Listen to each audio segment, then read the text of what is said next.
माननीय राज ठाकरे साहेबांना विनंती करून त्यांनी मार्गदर्शन करावं.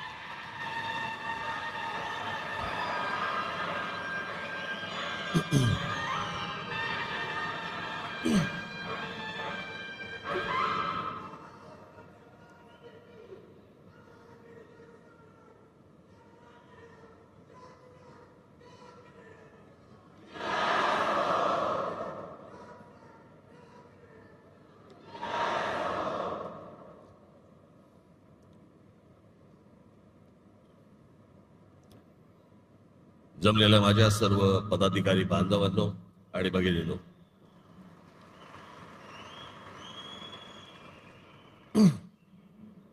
सर्वप्रथम मी आपणा सर्वांना या दिवाळीच्या मनपूर्वक शुभेच्छा देतो.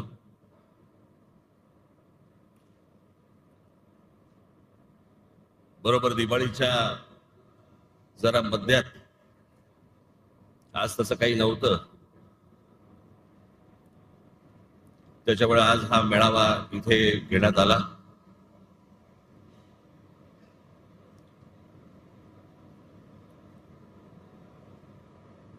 हा जरा तातडीचा मेळावा, हा तुम्हाला सर्वांना बोलून घेण्याचा कारण, अरे आवाज मागचा बंद होईल का रे?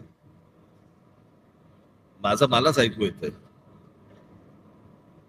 मागचा काय स्पीकर वगैरे बंद करता येईल का? हा, मागचा करते कोण आहे तिकडे? गेला? तुम्हाला येतं ना ऐकू?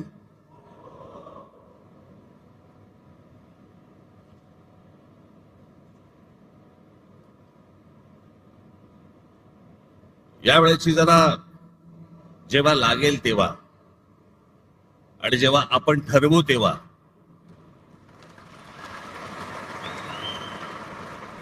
निवडणूक लागेल.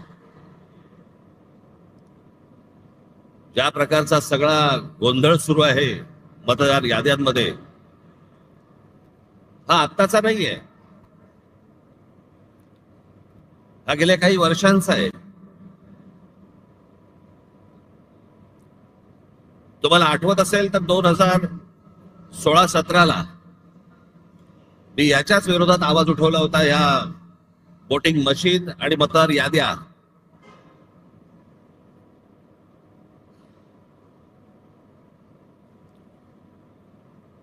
त्यावेळेला आपल्या MIG क्लबमध्ये तिकडे पत्रकार परिषद पण झाली होती. सगळ्या पक्षाचे सगळे लोक पण तिकडे आले होते. पण त्यातल्या अनेकांना मी काय बोलतोय याचं गांभीर्यच नाही समजलं. आणि मग ज्या वेळेला प्रत्येकाच्या दरवाजावरती टकटक व्हायला लागली,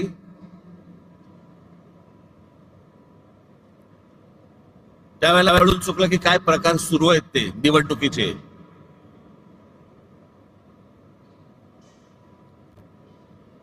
आताही बघा, गेली विधानसभा झाली, 232 आमदार निवडून आले. 232.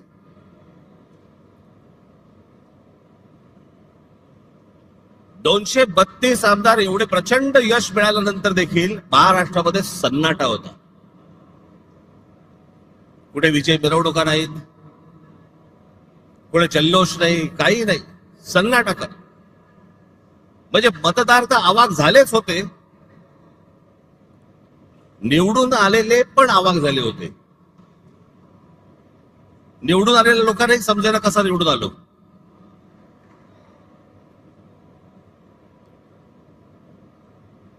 आणि मग सगळ्यांनाच कळलं की कशा प्रकारच्या निवडणुका चालल्यात या देशामध्ये, कशा प्रकारचे विजय प्राप्त होत आहेत, कशा प्रकारचं यश मिळत आहे. अनेक लोक म्हणतात की राज ठाकरेंच्या सभेला गर्दी होते पण ते मतामध्ये येत नाही. हे असं केलं तर कसं येईल ते मतामध्ये?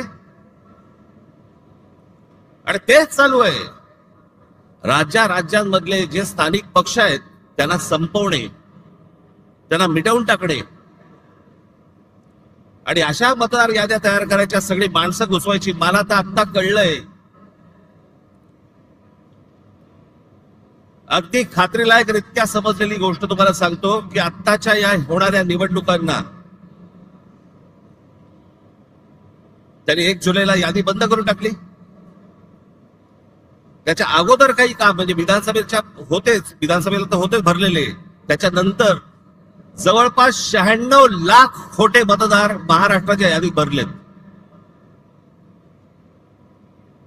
मुंबईमध्ये असेच 8-8.5 लाख, 10 लाख. ठाण्यामध्ये असेच 8-8.5 लाख. पुण्यामध्ये भरलेत, नाशिकमध्ये भरले, प्रत्येक शहरांमध्ये, प्रत्येक गावागावामध्ये भरलेले आहेत.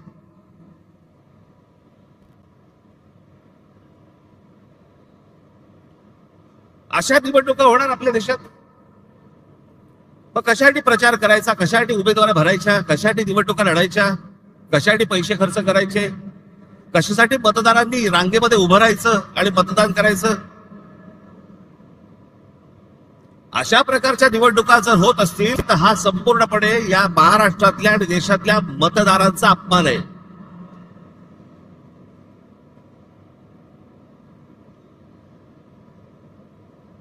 तुम्ही मत द्या नाही तर नका देऊ. मॅच फिक्सिंग झालेलं आहे, मॅच सेट आहे.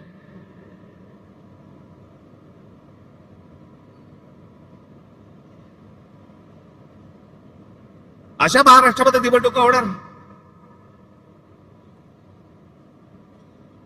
हे कोणत्या प्रकारचं षडयंत्र, ही कोणत्या प्रकारची लोकशाही आहे.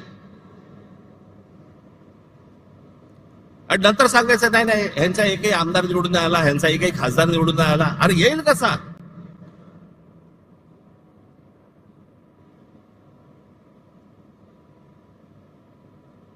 जर मतदार याद्यांमध्ये तुमची गणितच जर समजा सगळी सेट करून ठेवणार असाल, तुम्ही मतदान करा नाही तर नका करू. रिझल्ट अगोदर ठरलेला आहे.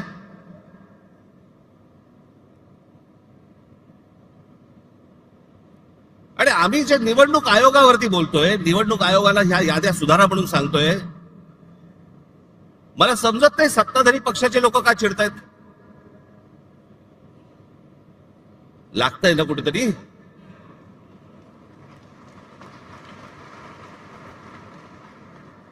आम्ही निवडणूक आयोगाला प्रश्न विचारले की सत्ताधारी उत्तर देतात.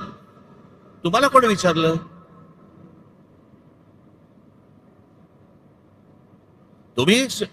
तुम्हाला वाटतंय, तुम्हाला राग येतोय कारण शेण खाऊन ठेवलंय. सगळ्यांना माहितीये, महाराष्ट्रातल्या अगदी गल्ली गल्लीमध्ये सगळ्यांना माहितीये की सत्ता कशी आली, ती कशा प्रकारची सत्ता आणली जात आहेत, कशा प्रकारचं राजकारण सुरू आहे.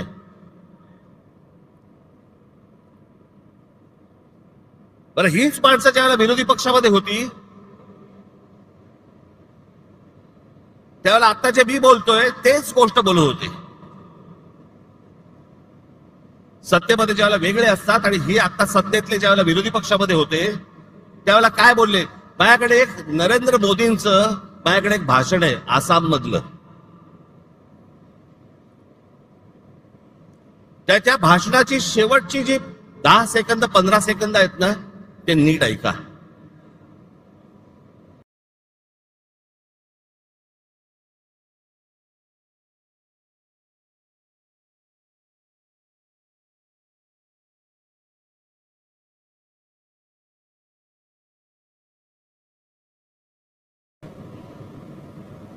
लागतंय ना कुठेतरी.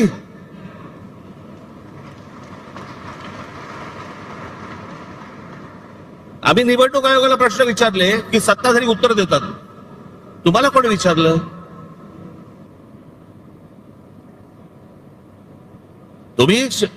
तुम्हाला वाटतंय, तुम्हाला राग येतोय कारण शेण खाऊन ठेवलंय.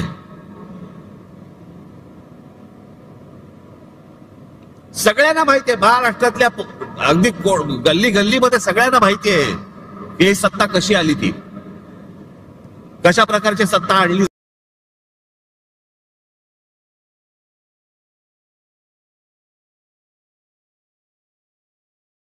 मेरा आग्रह है कि तुरंत मेरा भाषण इलेक्शन कमीशन को पहुंचाया जाए.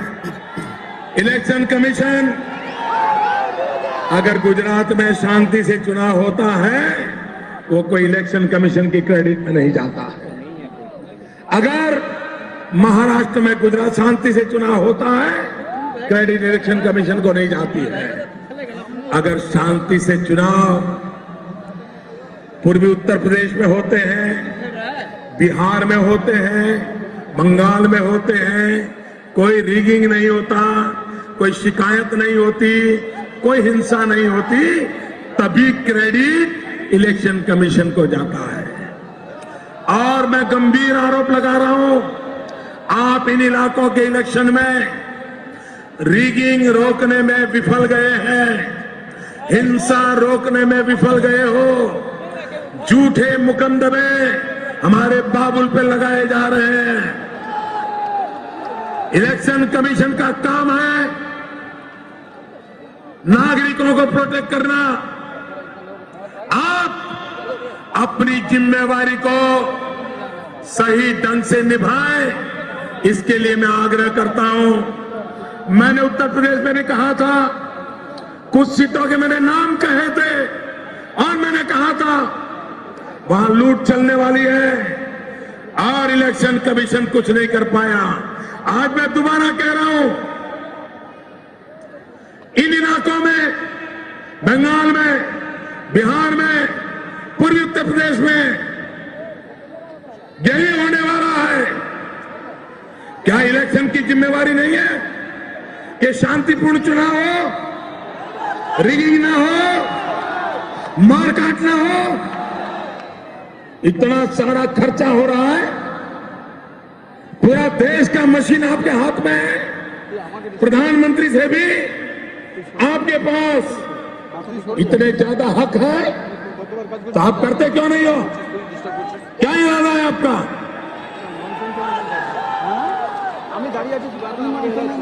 और मेरी इस बात से भी इलेक्शन को बुरा लगता है कमीशन को, तो एक और केस ठोकने की आपको इजाजत है। लेकिन निष्पक्ष चुनाव कराना ये आपकी जिम्मेवारी है। किस सरकार ने आपको बिठाया, कौन आपके मालिक है, उसके आधार पर इलेक्शन कमीशन काम नहीं कर सकता है। मैं बहुत गंभीर आरोप लगा रहा हूं। भाइयों बहनों, लोकतंत्र ऐसे नहीं चलता है। मैं जानता हूं 30 तारीख के चुनाव में कितना रिगिंग हुआ है। यही खेल चलता रहेगा क्या?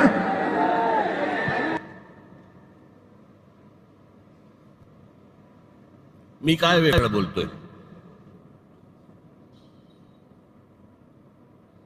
त्यावेळेला ते गुजरातचे मुख्यमंत्री होते, त्यावेळेस त्यांचं भाषण आहे.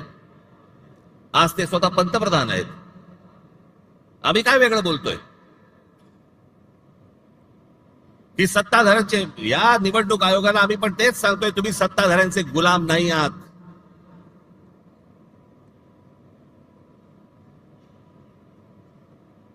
नरेंद्र मोदींचे त्यावेळेला म्हणत होते की तुम्ही सत्ताधाऱ्यांचे गुलाम नाही आहात.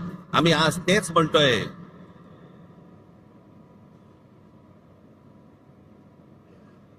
आणि ह्याची हिंमत पर्यंत कुठपर्यंत गेली आता इथे महाराष्ट्रामध्ये?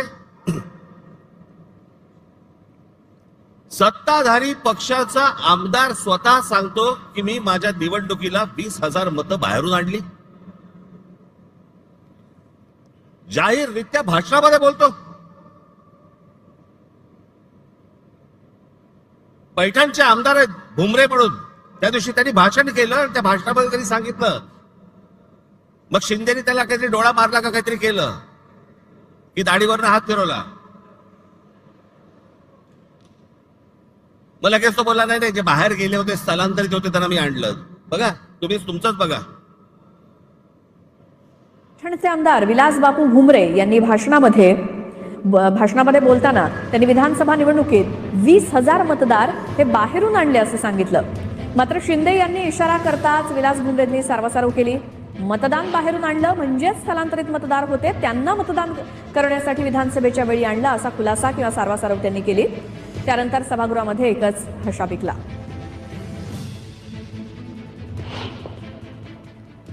विधानसभेच्या निवडणुकीमध्ये जवळपास 20,000 मतदान हे निवडणुकी टायमार मी बाहेरून साहेब 20,000 मतदान आणलं. आणि त्या निवडणुकीत मला त्या मतदानाचा 100% फायदा आला. 10 जणांना तिकीट मिळणार नाही.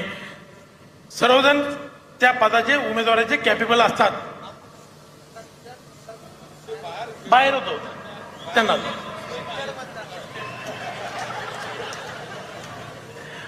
माझ्या मतदारसंघातलं 20,000 मतदान हे बाहेर स्थलांतरित झाले होते. त्या लोकांना मी मतदानाच्या दिवशी घेऊन आलो असेल.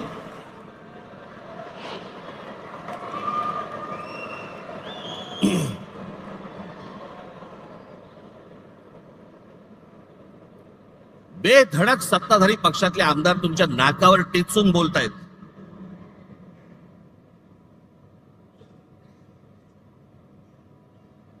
महाराष्ट्रातल्या सगळ्या मतदारांचा अपमान हे भर व्यासपीठावरती करतायत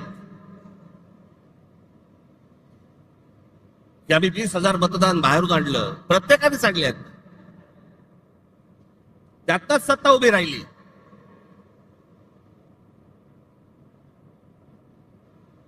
ही त्यांचीच माणसं बोलतायत.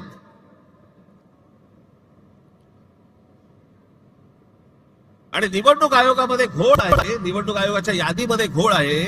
हे बोलणारे कोण आहेत आता? आम्ही तर आहोत.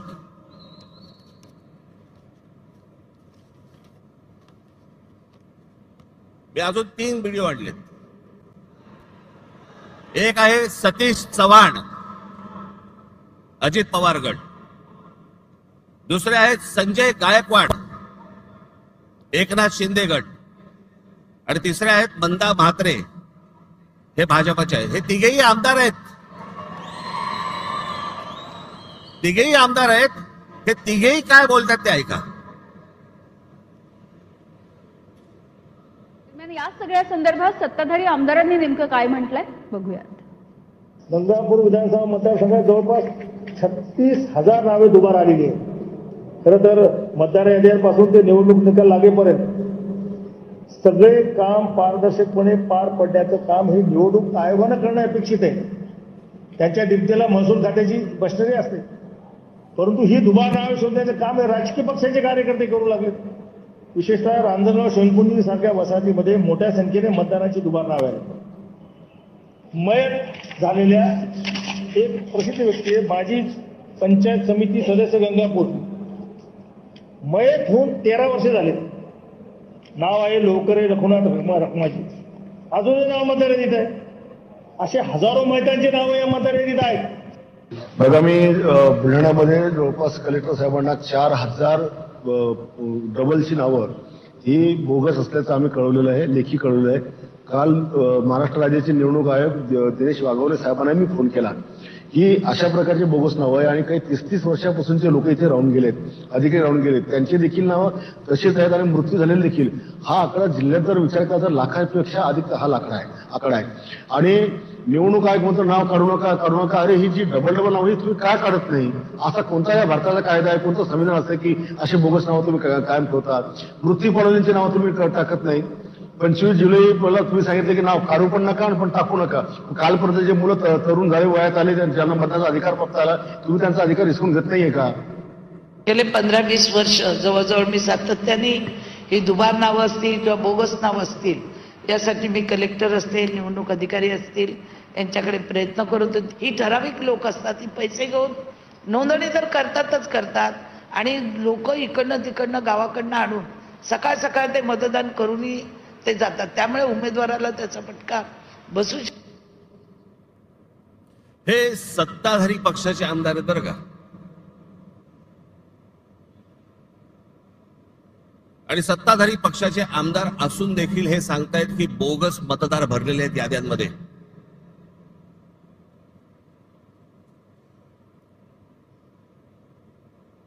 भैया कोणत्या निवडणुका लागतात? कोणत्या चालू आहेत आपल्याकडे निवडणुका?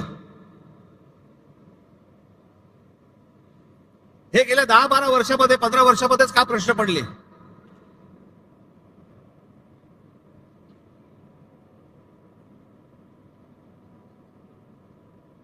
जी लोक आपले भाबडेपणाने मतदान करतायत, सकाळपासून उन्हातानामध्ये रांगेमध्ये उभे राहतायत,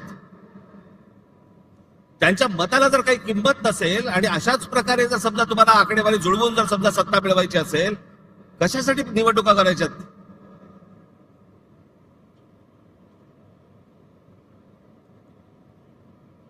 आणि आता पण ह्या ज्या सगळ्या चालू आहेत, आता याच्यावरती मतदार मतदारांच्या प्रतिक्रिया काय आहेत? एक फक्त तुमच्यासाठी छोटी गोष्ट आणली, मतदारांच्या प्रतिक्रिया काय आहेत त्या फक्त ऐका. मतदारांच्या प्रतिक्रिया काय ऐकते? मतदाराच्या मताला किंमतच नाहीये. पण सर्वसामान्य शून्य माणसाला, शिकलेल्या माणसाला फार प्रॉब्लेम पडतो. प्रामाणिकपणाच नाही येत ना, तो गेला ना आपला काय कोणाच अर्थ नाही काय. जे पहिलं डुप्लिकेट मतदान आहे डबल, ते पहिलं बंद झालं पाहिजे. मग बॅलेट पेपरवर घेतला कशावर घ्या, दोन्ही ठिकाणी मतदान करणारच, ते त्याच्यावर कंट्रोल आणला पाहिजे, मग बॅलेट पेपरवर आलं पाहिजे. प्रत्येक वेळेला त्यांनी स्ट्रॅटेजी चेंज करतात. या वेळेला मशीनद्वारे काम केलं त्यांनी, पुढच्या वेळेला त्यांनी दुसऱ्या पद्धतीने म्हणजे मतदार वाढवून कसे आणले. कारण निवडणूक आयोगाचा प्रमुख जो आहे तोच हे काम करतोय. बाहेरच्या राज्यात देशात ना बॅलेट पेपरवर आहे, मग तिथे कसं होतं, ते इलेक्ट्रॉनिकला पुढे गेलेत लोक, मग ते करतात, मग आपल्याकडे का नाही होत? म्हणजे तुमचं एका घरामध्ये 36 18 मतं कुठून येतात? ते बॅलेट पेपरवर घ्या ना, बॅलेट पेपरवर घेतल्यानंतर कसं आहे, थोडक्यात ते पारदर्शक निवडणुका होतील असं मला वाटतं. आणि ती विरोधकाची मागणी अगदी योग्यच आहे आणि जनतेने, मतदारांनी पण त्या विरोधकांना साथ दिली पाहिजे असं मला वाटतं. ईव्हीएमचा लोकांचा विश्वास राहिलेला नाही.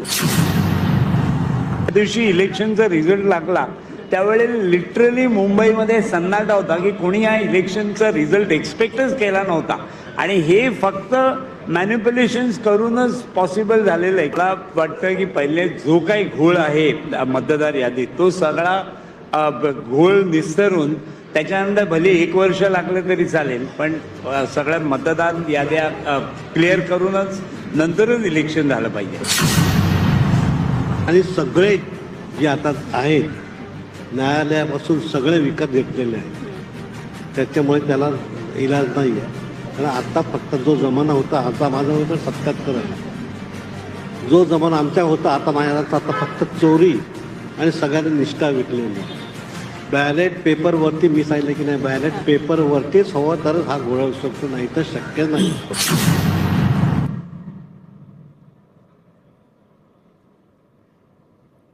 या मतदारांच्या प्रतिक्रिया आहेत. हे सगळं कशासाठी सुरू आहे? केंद्रातही आम्हीच पाहिजे, राज्यातही आम्हीच पाहिजे, महानगरपालिकेतही आम्हीच पाहिजे, जिल्हा परिषदमध्ये आम्हीच पाहिजे. हा संपूर्ण महाराष्ट्र, ही महाराष्ट्रामधली सगळी शहरं ही अदानी अंबानीला आंदण म्हणून द्यायची आहेत.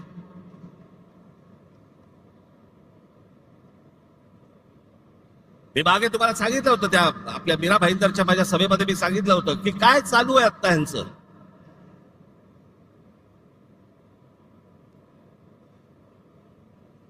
ठाणे जिल्हा हातामध्ये आल्याशिवाय मुंबईला हात घालता येणार नाही, म्हणून तिकडनं सगळी सुरुवात चालू आहे. ती पालघर पासून सगळी सुरू आहे. तिथे ज्या इमारती उभ्या राहत आहेत त्या इमारतीमध्ये लोक कोण राहत आहेत ते बघा, सगळे गुजरात मध्ये येत आहेत. मी मागे जो विरोध केला होता त्या बुलेट ट्रेनला, तो याचसाठी, तो पट्टा बघा अख्खा, तो भौगोलिक पट्टा बघा तुम्ही. आता तिकडे वाढवण बंदर येत आहे, तिकडे आता विमानतळ येत आहे. इथे एक विमानतळ आता नवीन आलं, आता वाढवणला तिकडे करतायत एक विमानतळ. कोणासाठी, कशासाठी?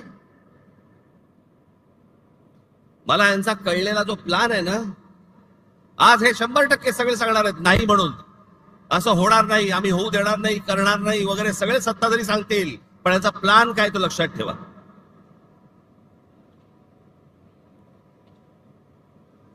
आता जे नवीन विमानतळ केलंय,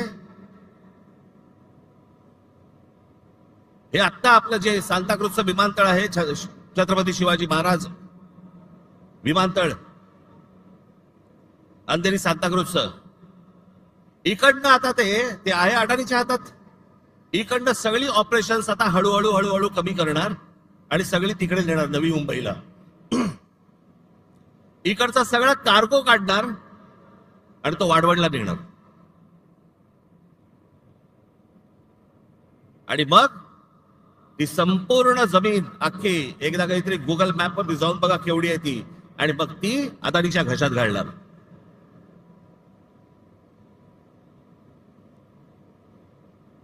जेवढा जेवढा म्हणून तुमचं अस्तित्व आहे सगळं हे मिटवायला येत आहेत. भारतीय जनता पक्षाला जे मतदान करणारे जे लोक आहेत ना, मराठी सगळे लोक, मला त्यांनाही सांगायचं आहे,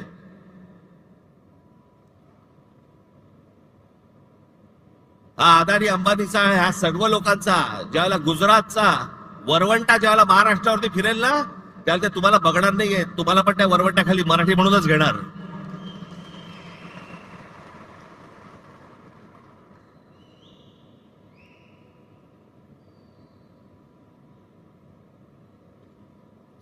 सगळ्या गोष्टींमध्ये अदानी. शस्त्र बनवायचे आहेत अदानी, बीज बनवायचे अदानी, टनेल बनवायचंय अदानी, रस्ता बनवायचा आहे अदानी, सगळं अदानी. आता तिकडे ठाण्यामधली एक जागा आहे, हे संपूर्ण हे तुमचं संजय गांधी राष्ट्रीय उद्यान, नॅशनल पार्क, या नॅशनल पार्क मधली एक जागा बघितली, तिकडे आता जंगल तोडणार आतलं, हा सगळा भाग येतो तो ठाणे जिल्ह्यामध्ये येतो, आणि तिकडे अदानीला पॉवर प्रोजेक्ट काढायचं आहे. त्याच्यामध्ये तिकडचे सगळे आता आदिवासी सगळे जे लोक आहेत त्यांना हटवणार, तिकडे जंगल तोड करणार आणि पॉवर प्रोजेक्ट टाकणार.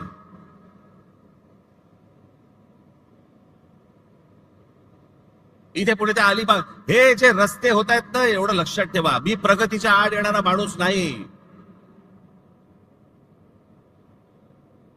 पण मुंबईमध्ये, ठाण्यामध्ये, महाराष्ट्रामध्ये होणारी प्रगती ही जर मराठी माणसाच्या थडग्यावरती होणार असेल, मी खपवून घेणार नाही.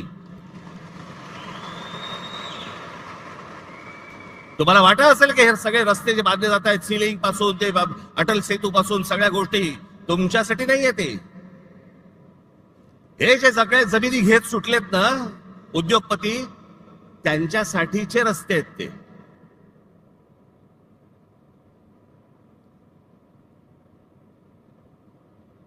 सगळ्या गोष्टींमध्ये हात घाला, नजर पडेल ते पाहिजे मला, जिथे नजर पडेल हे मला पाहिजे, हे मला पाहिजे, हे मला पाहिजे. आणि आमच्याकडे कुंपणच शेत खात आहे, आमचीच मराठी माणसं यांना जमिनी मिळवून देत आहेत.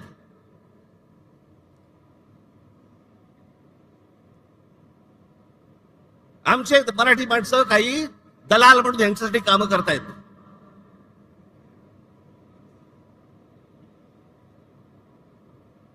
केंद्र तर आहेच हातामध्ये, राज्य तर आहेच हातामध्ये, उद्या जिल्हा परिषदा आणि महानगरपालिका जर समजा हातामध्ये आल्या, रानच मोकळं.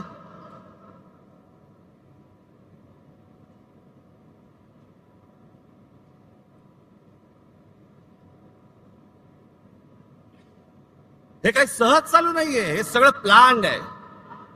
हे इतक्या वर्षापूर्वीचे जे सगळ्या गोष्टी आहेत ना, ज्याच्यासाठी संयुक्त महाराष्ट्राचा लढा झाला,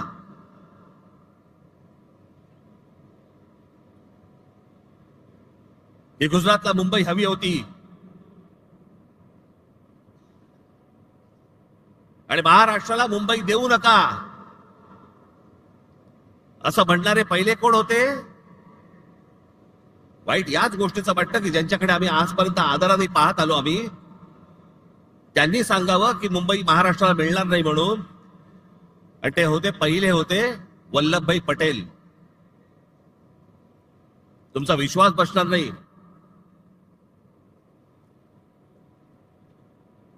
आचार्य यात्रेंची पुस्तकं वाचा, मग तुम्हाला समजेल, सगळ्या गोष्टी समजतील. त्याला पहिला विरोध कोणी केला होता?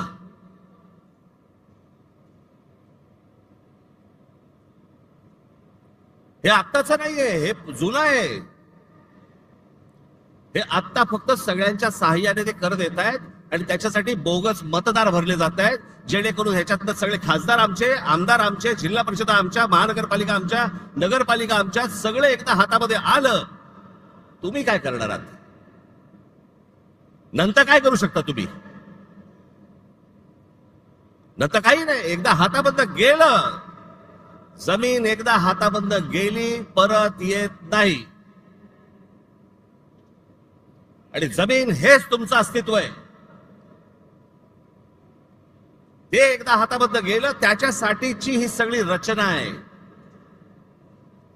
माझ्या महाराष्ट्रातल्या सगळ्या मतदारांना माझी विनंती आहे, सतर्क रहा.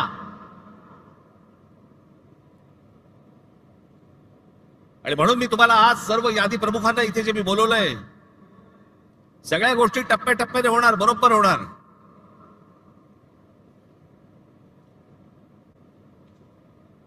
मी ज्या सर्व संपूर्ण यादी प्रमुखांना बोलवलंय, मुंबईचे आहेत, ठाण्याचे आहेत, कल्याण डोंबिवलीचे आहेत, नवी मुंबईचे आहेत, मीरा भाईंदरचे आहेत. घराघरामध्ये जा. माझी मतदारांनाही माझी विनंती आहे की आमचे लोक ज्यावेळेला येतील, इतर सहयोगी पक्षांचे पण लोक ज्यावेळेला येतील, त्यांना सहकार्य करा. एकेका घरामध्ये 800 माणसं भरली जात आहेत, नावं दिली जात आहेत. 700 माणसं, 800 माणसं, 1000 माणसं, 500 माणसं, जे मतदार नाही आहेत. पण अशी सगळी खोटी नावं भरून हे निवडणुकांना सामोरं जायचं म्हणतायत.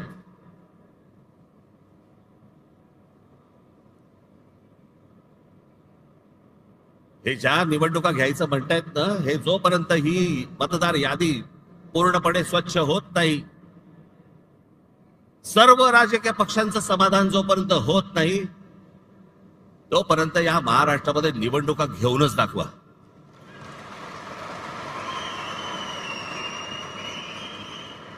या महाराष्ट्रातल्या निवडणुका शांततेने पार पाडायच्या असतील, पहिली ती मतदार यादी स्वच्छ करा. जो मतदार आहे त्याचा आदर करा. जो खरा मतदार आहे त्याला मतदान करू द्यात. कोण सत्तेवरती येईल आणि कोण पराभूत होईल याच्याशी मला कर्तव्य नाही, पण जे मतदान होईल ते खरं होईल, या दृष्टिकोनात निवडणुका झाल्या पाहिजेत.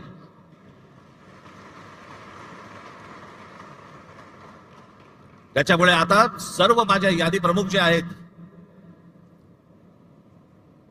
माझे शाखाध्यक्ष आहेत, उपशाखाध्यक्ष आहेत, माझे गटाध्यक्ष आहेत, यादी प्रमुख आहेत, प्रत्येक ठिकाणी कोण कोण राहत आहेत, किती किती माणसं राहत आहेत, कोण कोण मतदार आहेत, तपासायला सुरुवात करा.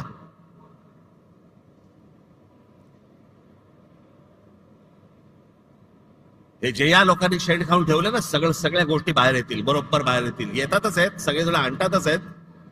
सगळ्या महाराष्ट्रभर हे सगळं सुरू झालं पाहिजे. आणि फक्त आपल्याच पक्षासाठी नाही म्हणत मी, इतर पक्षांनी देखील प्रत्येक घराघरामध्ये गेलं पाहिजे, तपासलं पाहिजे. आणि निवडणूक आयोगाला आमचं सांगणं आहे की हे जोपर्यंत स्वच्छ होत नाही, तोपर्यंत निवडणुका तुम्ही घेऊ नका. महाराष्ट्रामध्ये निवडणुका घेऊ नका. आधीच 5 वर्ष झाली आहेत त्या सगळ्या निवडणुका होऊन. अजून 1 वर्ष गेलं तरी चालेल, पण निवडणुका त्याच्याशिवाय होता कामा नाहीत या महाराष्ट्रात. ह्याची जी सगळी घाई सुरू आहे ना, ती घाई याच्यासाठी सुरू आहे, कारण ह्यांनी सगळं जमवलेलं आहे गणित.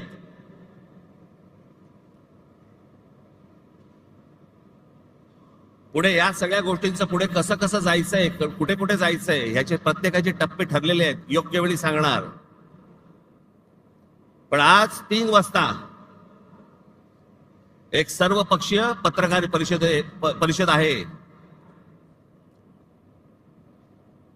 ज्याच्यामध्ये शिवसेनेचे लोक असतील, आमचे लोक असतील, राष्ट्रवादी काँग्रेसचे लोक असतील, सर्वच पक्षाचे लोक असतील. सत्ताधारी पक्षाच्या लोकांना पण यायचं असेल तर येऊ शकतात.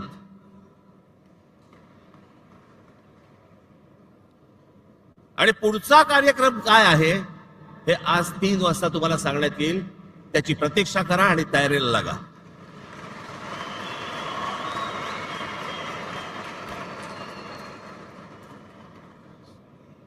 जिथे जिथे तुम्हाला शक्य होईल तिथे इथे सगळ्या गोष्टींची तयारीला लागा तुम्ही. हे तुम्हाला आज 3 वाजता तुम्हाला समजेल.